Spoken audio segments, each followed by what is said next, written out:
네, 이슈 포인트입니다. 저는 신윤철 PD고요. 부동산 경제 쪽으로는 이분을 따라갈 수 없을 겁니다. 세대별 거주 전략 연구소장. 주거 전략 연구소.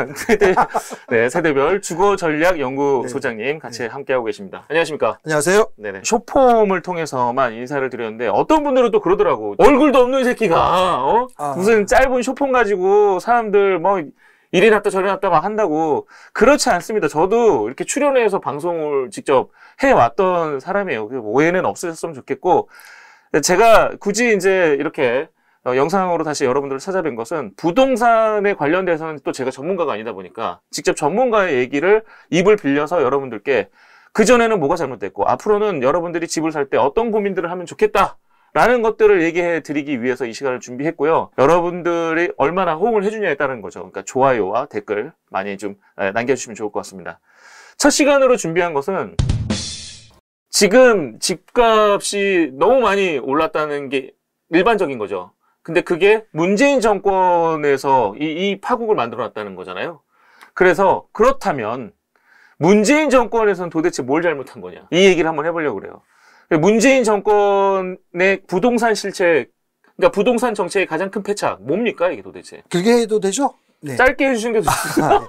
이게 이제 단답하기 어려운데 결국은 부동산에서 조회가 전문가가 있지 않고 많은 고민이 없이 쉽게 문제를 건드렸다. 그래서 그럼 빨리 손을 놔야 되잖아요. 근데 그 문제에 대해서 어설픈 대응을 너무나 자주 쉽게 했다.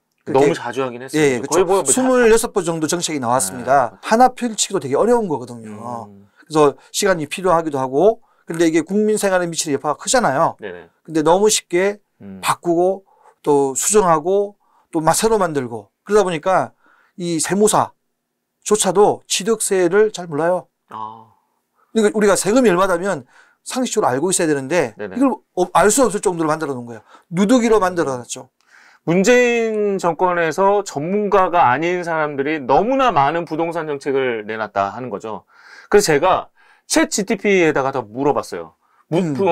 부동산 정책, 문재인 정권에서 가장 큰 실패를 했던 정책 뭐냐 그랬더니 종합부동산 대책, 이걸 얘기하더라고요.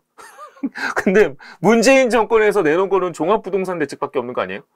그게 여러 번 나왔던 거잖아요. 몇 월 며칠 해가지고 이름만 바꿔서 날짜만 바꿔서. 제가 볼 때 이렇습니다. 다 제 말이 100% 맞는 건 아니지만 문재인 정권의 가장 부동산의 최종 결정권자는 그 김수현이라고 그 있어요. 정책실장도 하신 분일 거야 아마.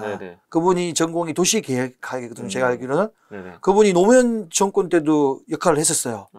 노무현 정권에도 제가 볼 때는 부동산 실패가 있었거든요. 근데 그분이 문재인 정권에서도 그대로 들어왔어요. 근데 이분이 학자적 소신이 있는 거 제가 인정을 해요. 근데 이게 현실의 어떤 실무 경력이나 이런 건 없거든요. 그러니까 고집을 피우신 거예요. 제가 볼 땐. 그 대통령은 그런 부분에 대해서 여러 두루 살펴서 문제가 있으면 중단을 한다든가 아니면 거기서 뭔가 또 다른 사람을 찾는가 해야 되는데 고집을 피운 거야 너무. 이 사람이 제일 나아, 막 이런 건가? 그러면서 그분이 문제가 됐을 때, 이제 국토부 장관, 소위 말하면 국토부 장관이 이제 정책에 국민의 어떤 정책을 펴는 주무장관이잖아요. 물론 정치인이 갈 수는 있습니다. 정치인이 가더라도 부동산만 있는 게 아니에요. 국토부 장관이. 할 일이 되게 많은데, 이 부동산 문제 올해를 한 것 같아요. 김현미 장관인가요? 그리고 김현미 장관 후임에도, 김수현 정책 수석 실장인가 그분하고 친한 사람을 넣은 거야.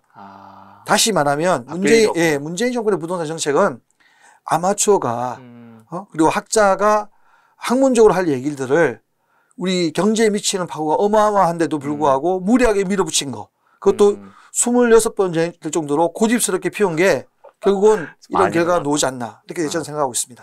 이게 보니까 2017년 8월부터 이제 시작해가지고 20몇 번이 나온 것 같은데 대표적으로 큰 잘못이 이기 신도시, 노무현의 이기 신도시가 그다지 성공적이지 않고 집값을 올리는데 혹은 재벌들을 배불리는데 큰 역할을 했다는 아주 나쁜 평이 있음에도 불구하고 3기 신도시를 시작했다는 거죠. 예, 이제 이게 우리 포퓰리즘이라고 말을 하잖아요. 일단 국민들이 보기에는 뭔가 정부를 신뢰하고 있으니까 정부의 어떤 정책이 나오면 나도 내 집이 마련해 주구나. 엄청나게 쏟아붓는다는 느낌이 있잖아요. 신도시 막 이러니까. 근데 집을 우리가 부동산은 토지는 유한하거든요. 집을 하나 공급하는 건 되게 어려운 거예요.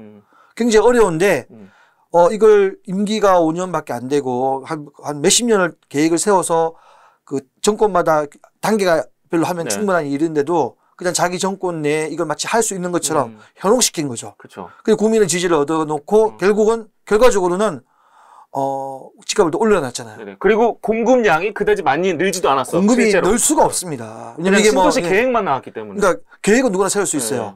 그리고 자기들은 계획을 던져놓고 책임은 딴 사람이 지게 만드는 거죠. 그렇죠. 네. 근데 그거를 문재인이 똑같이 했다는 거야. 그죠? 문재인 대통령도 노무현 대통령 때 비서실장도 하고 경험을 했지 않습니까? 이 부동산 문제를 함부로 해서는 안 된다. 그럼에도 불구하고 본인이 대통령이 됐을 때도 똑같은 실수를 반복한 거예요. 책임이 크거든요. 심지어 그런 일도 있었어요. 지금 생각해보니까 광명시흥 신도시 쪽에서는 아예 그냥 LH 직원들이 이 정도로 신도시 사업들이 계속되면 다음 신도시에는 나도 좀 돈을 좀 벌어보자. 그래서 알박기, 투기하고 막 그랬던 것 같아요. 그죠? 네. 이게 이제 부동산 공급의 드라이브를 걸다 보니까 당연히 그 주체가 되는 LH 이런 데서는 힘이 실릴 거 아니에요. 그렇죠. 힘이 실리면 고난이 많아지지 않습니까? 고난이 많아지면 사실 말하면 이게 자기 건 줄 알고 이게 엄격하게 직원 관리를 하면서 뭔가 그렇게 해야 되는데 고난만 주고 내버려 두니까 당연히 인간의 욕망의 동물이잖아요. 그러면 이제 부정부패가 생길 수밖에 없는 거죠. 예, 그러니까 신도시의 가장 큰 목표가 그거였을 거예요. 그러니까 예를 들면 정부라든지 아니면 공공기관에서 수익을 좀 많이 내고 또 일반인들한테는 많은 집을 좀 제공해주고 이렇게 해서 우리가 윈윈하자 막 이랬던 것 같은데 실질적으로는 대기업이 재벌들이 돈을 다 가져오고 마곡 같은 경우는 LG 성이잖아요. LG.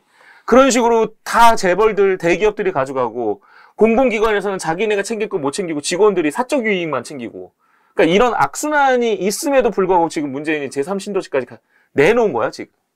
이러니 챗GPT가 봤을 때도 야 부동산 정책이 가장 망한 거는 신도시 종합부동산 대책이 아닌가 막 이렇게 봤을 것 같아요, 그죠? 예, 이제 주요한 거 국민들이잖아요. 챗GPT의 어떤 소스는 결국 여론들 무한대 여론들이 소스가 돼서 이제 끄집어내는 거 아닙니까? 네네. 국민들이 그렇게 생각하고 있는 거 맞은 거예요. 국민들이 뭐가 문제라고 생각하는 건 그게 바로 원인이라고 볼 수 있습니다.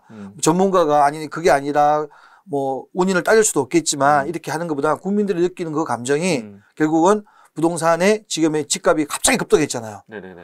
이유 없이 급등한 거예요. 물론 저금리 원인도 있었지만 가장 결정적인 거는 정부의 기준이 없는 그냥 무책임한 정책의 어떤 홍수 여기가 큰 문재인 정부의 실패가 아닌가 생각합니다. 부동산 정책만 엄청나게 나왔지 거의 폭주하다시피 그죠? 홍수가 맞는 말이긴 하다. 네, 맞습니다. 뭐 임대차 3법이 최근에 합헌을 받은 건 있어요. 근데 우리가 합헌이라고 그래서 정책이 성공하고 문제가 없다고 볼 수 있는 게 아니거든요. 법적으로 위헌인 정책은 당연히 문제가 안 되죠. 합헌은 그럼 별개의 영역이고 계약 2년을 4년을 할 수 있는 거. 그러니까. 네, 이런 부분인데. 아니 그게 진짜 난 문제라고 생각해요. 그러니까 다 거기다가 때려 넣은 거 아니에요. 이게 이제 결론적으로 모든 정책은 제가 볼 때 성공을 해서 많은 국민들이 이익이 돼야 되는데 결국은 그게 실패 내지는 부동산 폭등 현상을 해서 그 세입자들이 더 비싼 전세금을 물 수밖에 없는 상황이 됐잖아요. 네네. 그러면 정책은 뭐 의도는 어떻든 간에 결과적으로 실패했다 보는 거거든요. 그 의도도 그러면 그렇게 중요한 거면 우리가 공청회나 많은 어떤 이해관계자, 임대인도 국민들입니다. 네네. 임차인이라고 무조건 약자고 임차인들 보호해야 되는 게 아니에요. 대기업도 임차인이 있어요. 네네네. 그리고 강남에 사는 그 20억 전세 그러면 임차인들은 임차인 아닙니까? 임차인들은 전 국민이에요. 임대인도 국민이고 그러면 임대인과 임차인이 서로 이 문제가 됐을 때 어떤 문제가 생길 수 있는지를 한번 시뮬레이션 돌려볼 필요가 있었죠. 그치. 공감대를 좀 형성한 다음에 이렇게 했었어야 되는데 그냥 막 때려 넣은 거죠 그냥. 야 부동산 정책 이 규제도 한번 해보자. 이 규제도 한번 해보자. 막 이런 거 아니야? 그게 이제 그런 것 같습니다. 자세히는 기억 안 나지만 보면 문재인 정권의 가장 기억 남는 장면이 남북 문제였거든요. 네네. 김정은이가 어디 비행기 타고 어디 태국인가요? 베트남인가 가고 싱가포르인가? 또 뭐 트럼프가 판문점 오고 굉장히 어떻게 보면 국민들이 이목이 집중된 상황에서 너무 이렇게 도취되어 있는 거야. 우리는 다 할 수 있다. 저는 그리고 또 저금리 상황이었잖아요. 전 세계적으로 저금리 상황이기 때문에 경제 상황이 좋아요. 저금리는 경제 정책을 잘 운영하면 우리처럼 수출을 먹고 사는 나라에서는 엄청나게 그 효과를 가져올 수 있어요. 근데 여기에 세밀한 정책을 펼치지 않고 부동산 뭐 세입자를 위한답시고 했던 게 큰 화를 불러일으키지 않았나 저는 생각하고 있습니다. 아니 그러니까 저금리 시대에서 충분히 부동산 정책만 잘 조절하면 집값도 좀 안정화시키면서 임차인이나 임대인이 공감할 수 있는 대책들이 나올 법도 했는데 전문가가 부재하다 보니까 그렇다는 거죠. 전문가는 있었겠지만 전문가를 독용하지 않은 거죠. 그렇죠. 네, 전문가는 존재하고 있었겠죠. 챗 GPT한테 그러면 여러 가지 부동산 정책의 실패가 있었다면 그 중에서 5가지만 꼽아봐 했더니 어떤 게 있었냐면 일단은 부동산 가격을 안정화시키는 데 실패했다. 부동산 종합대책이. 그렇죠. 그리고 실제로 여러 뭐 신도시 계획이 나왔지만 주택 공급은 부족했다. 오히려 주택 공급이 부족했다고 보는 거예요. 그리고 투기 지역 지정의 부작용. 그러니까 이거는 투기 지역을 여기를 딱 잡아놓으니까 이게 풍선 효과라고 그러나요? 여기를 잡아놓으니까 다른 데에서 다시 또 투기가 생기고 이런 식으로 부작용이 발생했다. 세제 및 규제 조치가 또 부작용이 있었다.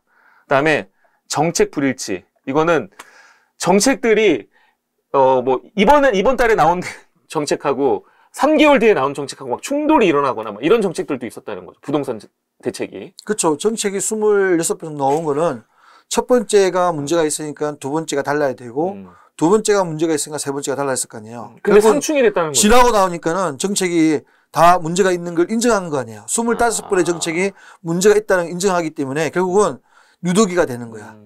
법은 누구나 법제를 모르더라도 상식선에서 문제가 대충은 알고 있어야 돼요. 감을, 흐름은. 근데 전문가조차도 알 수가 없을 정도로 만들어 놓은 거예요. 그래서 굉장히 저도 이 법제를 볼 때마다 어떤 지적세나 이런 거 볼 때마다 이게 뭐지? 이런 생각이 지금도 기억 못 해요. 생각을 해봐야 돼요. 맞는지 확인도 해야 되고. 근데 확인할 사람이 별로 없어요. 제가 모르면 그렇지. 남들은 대부분 모른다고 볼 수밖에 없는 거죠. 전문가도 헷갈리는 부분인데. 그렇죠. 일반인들은 오죽하겠어요. 지금 아직까지 뚜렷한 윤석열 정권 하에서의 부동산 정책은 아직까지는 지금 없는 거죠. 사실 우리 국민들이 부동산에 의존적인 게 너무 높지 않습니까? 고민을 하고 있을 거예요. 근데 이게 정책만 낭산한다고 해서 문제 해결이 되지 않는다는 생각하는 것 같아요. 네. 지금 이제 부동산 가격이 폭등하는 게 정책이 특별한 게 없음에도 폭등하는 이유는 폭등해서 지금 이제 거래가 안 되는 냉각기인 거죠. 그렇죠. 근데 사람들이 이 냉각기를 부동산 가격이 하락한다고 좀 얘기를 하거든요. 근데 실제 현장에서 하락하는 건 별로 없어요. 왜냐하면 비싸게 산 사람이 싸게 내놓겠어요? 근데 거래가 안 돼, 거래가 안 될 뿐이야. 그러니까 지금 이 거래가 안 되고 냉각기는 원인이 문재인 정권에 갑자기 올랐던 그 가격이 내리지도 못하고 거래가 안 돼서 빨리 이거 빠져나올 사람들이 애를 먹고 있는 상황이 된 거야. 그럼 어떻게 떨어지지 않을 확률이 더 높아요 앞으로도? 이게 이제 우리 뭐 PD님이 예를 들어서 꼭대기에 샀어요 집을 대출 받아가지고 그러면 이게 5억짜리 샀어. 네. 그걸 한 1억 정도 깎을 수 있겠어요? 쉽지 않죠. 네. 또 올라갈 기다리겠죠. 언젠가는. 왜냐면 또 정책이 잘못돼가지고 오르기를 그런 걸 생각할 수밖에 없잖아요. 이게 손절매가 어려운 구조예요. 그렇다는 거는 정책이 뭔가 나와야 그래서 흐름을 바꿔준 뭔가가 있어야 된다는 거잖아요. 좀 슬픈 얘기가 좀 누군가는 약간 좀 희생이 따라야 되겠죠. 그러면 우리 다음 시간에는 네네. 지금 나와 있는 윤석열 정권 하에서의 부동산 정책과 그걸로 인해서 집값이 어느 정도 안정이 될 건지 좀 예측을 한번 해보시죠. 그럼 다음 시간에는. 네, 한번 연구해 보겠습니다. 계속해서 여러분들의 반응이 좋으면 이런 것들을 계속 고민해서 가지고 오도록 하겠습니다. 이 시간은 여기까지 하시죠. 알겠습니다. 네, 고맙습니다. 고맙습니다.